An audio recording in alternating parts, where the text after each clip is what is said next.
ഇപ്പോൾ ഒരു 1 വീക്കായിട്ട് more than 1 വീക്കായിട്ട് നമുക്കിപ്പോൾ ശബരിമലയിൽ ദർശനം നടന്നുകൊണ്ടിരിക്കുകയാണ്. ശബരിമല മണ്ഡലകാലം ആണ് ഇപ്പോൾ നടന്നുകൊണ്ടിരിക്കുന്നത് ഗായ്സ്. ഞാനിപ്പോൾ മണ്ഡലകാലത്ത് ശബരിമലയിൽ വീട് അയ്യപ്പനെ ദർശിച്ചു വന്നൊരു വ്യക്തിയാട്ടോ.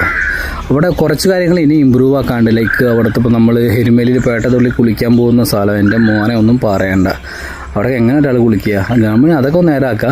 പിന്നെ എന്താ വെച്ചാൽ ശബരിമലയിൽ ബാത്റൂം ഫെസിലിറ്റി കാര്യങ്ങളെല്ലാം ഉണ്ട്. പക്ഷേ നമ്മൾ പോകുന്ന അത്രയും കുറച്ച് മെയിൻ്റെനൻസ് ചെയ്യുന്ന ഒരു ബാത്റൂമിനകത്ത് കയറിയിട്ട് ബാത്റൂം യൂസ് ചെയ്യാൻ ശ്രമിക്കുക. പിന്നെ എൻ്റെ പോലീസ് അയ്യപ്പന്മാരുടെ ഒരു വലിയ റിക്വസ്റ്റ് ഉണ്ട്.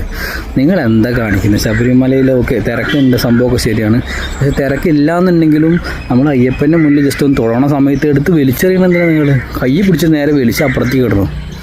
നമ്മൾ 10-41 ദിവസം വ്രതവും കാര്യങ്ങളൊക്കെ കഴിഞ്ഞ് വരുമ്പോൾ കുറച്ച് നേരം ഒന്ന് അയ്യപ്പനെ 2 സെക്കൻഡ്, അധികമൊന്നും പറയില്ല, 2 സെക്കൻഡ് അയ്യപ്പനെ കാണാനുള്ളൊരു റൈറ്റ്സ് നമുക്കില്ലേ? നിങ്ങൾ ഇമാതിരി പിടിച്ച് വലിച്ച് അപ്പുറത്തേക്കേണ്ട വല്ല ആവശ്യമുണ്ടോ? അറ്റ് സെയിം ടൈമിൽ വല്ല സെലിബ്രിറ്റീസോ കാര്യങ്ങളോ ആരെങ്കിലും വന്നിട്ടുണ്ടെങ്കിൽ അയ്യപ്പൻ്റെ മുന്നിൽ വേണമെങ്കിൽ 1 hour 2 hour വരെയൊക്കെ നിന്ന് പ്രാർത്ഥിക്കുക. ഒരാളവർ തൊടില്ല. ഇതാണ് സാധാരണക്കാരും സെലിബ്രിറ്റീസും അല്ലെങ്കിൽ രാഷ്ട്രീയക്കാരും തമ്മിൽ വ്യത്യാസം. ഈ വ്യത്യാസമൊക്കെ ഒഴിവാക്കാൻ വേണ്ടിയിട്ടാണ് നമ്മുടെ ഭരണഘടന കുറേ കാര്യങ്ങളൊക്കെ പറഞ്ഞത്. പക്ഷേ അത് പ്രാർത്ഥിക്കാവുന്നില്ല. പക്ഷേ അറ്റ്ലീസ്റ്റ് ഇത് ആരും കേൾക്കുന്നുണ്ടെന്നുണ്ടെങ്കിൽ 18-ാം പടി 1-2 പടിയെങ്കിലും തൊടാൻ ഒരു അവസരം കൊടുക്കുക. അതേപോലെ അയ്യപ്പൻ്റെ മുന്നിൽ ഒരു 5 സെക്കൻഡിൽ ഒരു ഭക്തൻ നിന്നോട്ടെ, അല്ലെങ്കിൽ 2 സെക്കൻഡിൽ മര്യാദ ദർശനം കിട്ടിച്ചാൽ 2 സെക്കൻഡിൽ മതി.